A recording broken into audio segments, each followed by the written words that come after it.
Hi, I'm Don Dawson. Ergonomic hazards have a way of sneaking up on you in a workplace. Today we'll be looking at how you can recognize and avoid them ahead of time.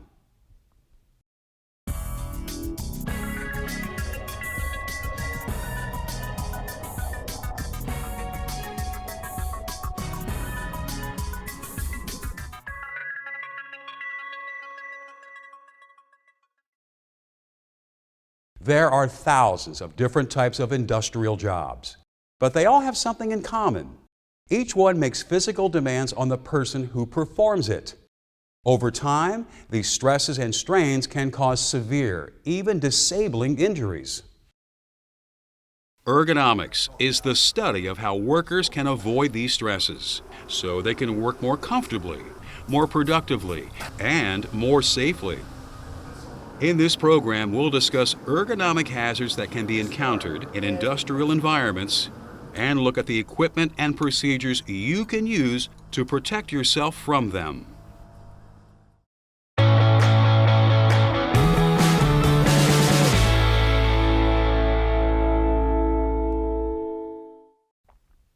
A good way to understand ergonomics is to think of our body as a mechanical system.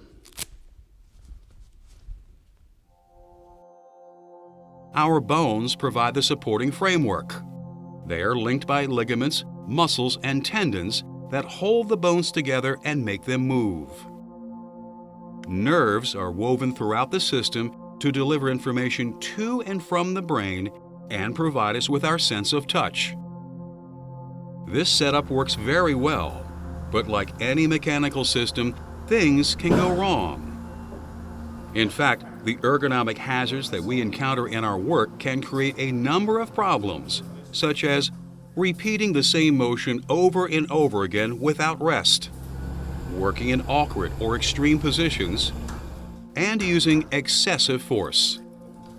All of these things can cause our joints to get sore from overuse, muscles, ligaments, and tendons to be bruised, strained, and torn, and nerves to be pinched and squeezed. And the more effort you have to use while you're making repetitive motions or working in awkward positions, the more damage it can cause. While some of these symptoms may seem to be minor inconveniences at the time, over the long term, these malfunctions can lead to painful and even disabling injuries. This can occur throughout the body, but especially in the hand and wrist, arm and shoulder, and neck and back. Over time, this can lead to conditions such as carpal tunnel syndrome, chronic lower back pain, repetitive motion syndrome, and tendinitis. Fortunately, you can learn to recognize ergonomic hazards in advance and use ergonomically safe practices and equipment to protect yourself before they cause any damage.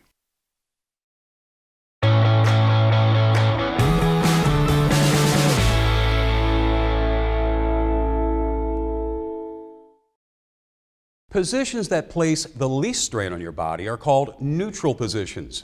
Your hand and wrist are in a neutral position when your wrist is straight, as if you were shaking hands, which lets you work most comfortably and safely. Working with your wrist in other positions can be very stressful and can eventually lead to injuries. Potentially harmful wrist positions include extension, bending your wrist up and back. Try it, you can feel the stress. Flexion, bending the wrist down. Deviation, bending your wrist to either side. Supination, turning the palm up by rotating your wrist. And pronation, turning the palm down. You should take care to limit how often you make these motions, especially when you're using tools. Speaking of tools, hand and power tools come in all shapes and sizes. Thinking ergonomically can help you choose the ones that will help to protect your hands and wrists from injury. For example, you should pay attention to the design of the handles. They should be at least as long as the widest part of your hand. Avoid handles with sharp edges or finger grips. Plain round ones put less stress on your hands. And always select tools with handles that will allow you to keep your wrist straight as you use them. Tools that don't fit you can increase the strain on your wrist and lead to pain and injury over time. So try any tools out before you use them and make sure they work for you. Some power tools transfer a lot of vibration to your hands when they're operating. Over time, the shaking can irritate, even injure your hands, wrists, and arms. To protect your hands when you're using these tools, you should limit the amount of time you work with them. Avoid forcing them. Let the tools do the work. And wear gloves that are designed to absorb as much vibration as possible.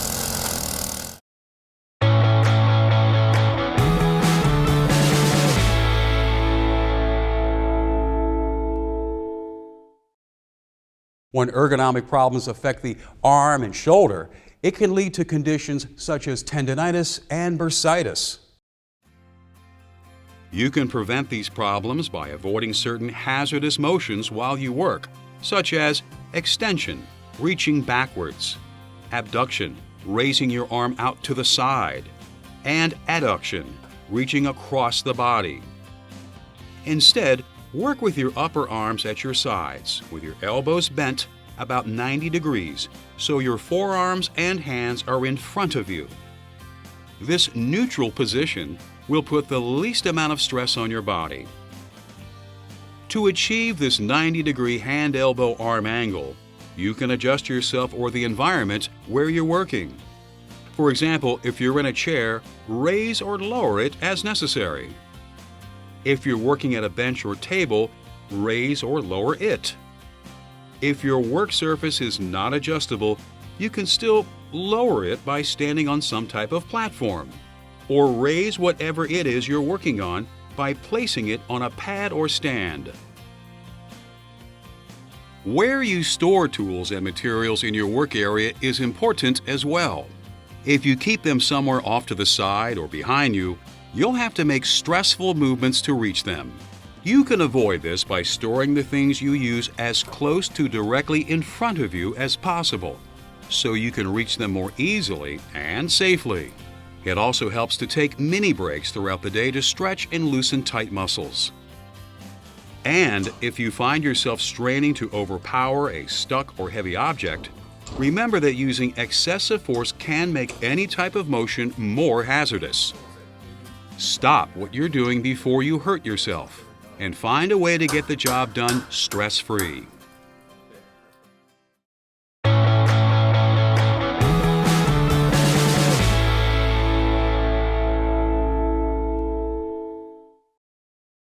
Your neck and back provide strength and support to your head and upper body, while allowing you to move flexibly. But they're complicated structures, and putting too much stress on them can lead to trouble.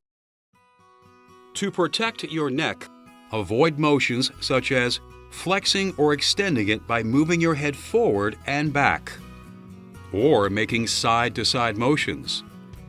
To do this, you may have to make some adjustments, such as repositioning your computer screen or altering your workstation so you can see without straining. Just remember, the goal is to keep your head and neck upright and in a neutral position. Good ergonomics is important for the back as well. Believe it or not, we place significant strain on our back just by sitting or standing.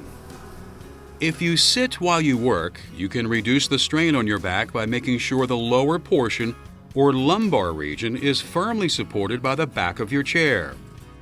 Some chairs don't provide as much lumbar support as others, so you may find it helpful to place a pillow or rolled-up towel behind your lower back. Another way to prevent back strain while you're sitting is to make sure your feet are firmly supported, either on the floor or by a footrest or other platform, and your knees should be slightly higher than your hips. Ergonomics can help you work more safely while you're standing too. Adjust your workspace so that you can stand straight without bending at the waist or slouching. To prevent tiring out your lower back, place a footrest on the floor and stand with one foot on it at a time. Remember to switch the foot that you're raising every now and then. Anti-fatigue mats and cushioned insoles can help to keep you comfortable when you're standing for long periods as well.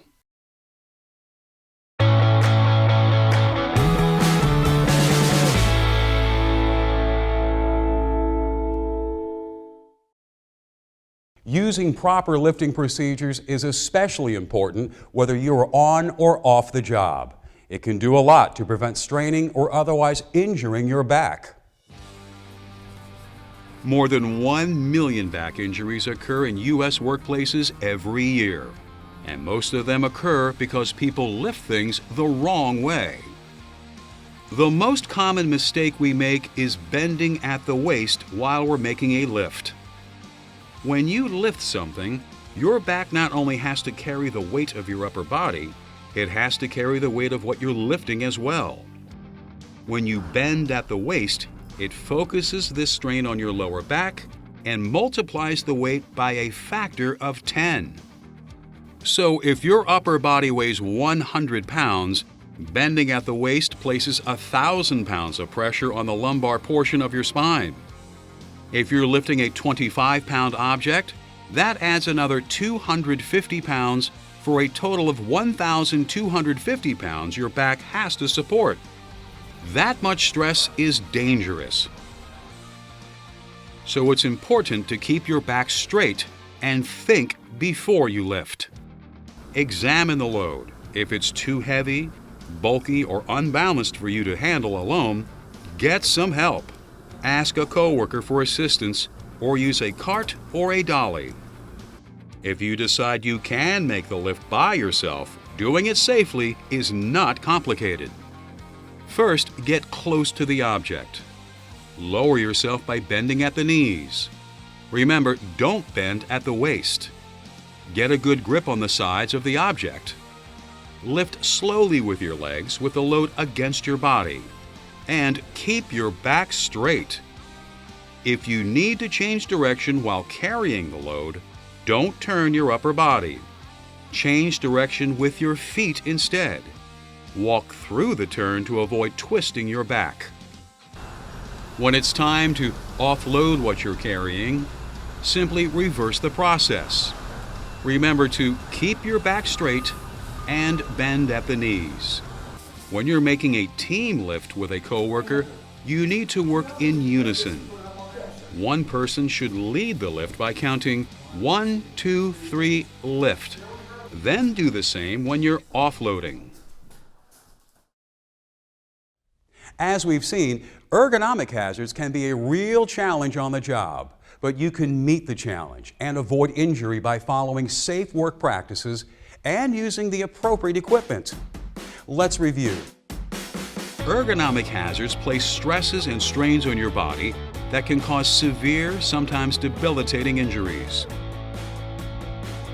You can reduce the stress on your body by maintaining neutral positions. Whether you're sitting or standing, you should set up your workplace to fit you. Whatever your position, make sure your feet and lower back are firmly supported. Avoid using excessive force and always follow safe lifting procedures.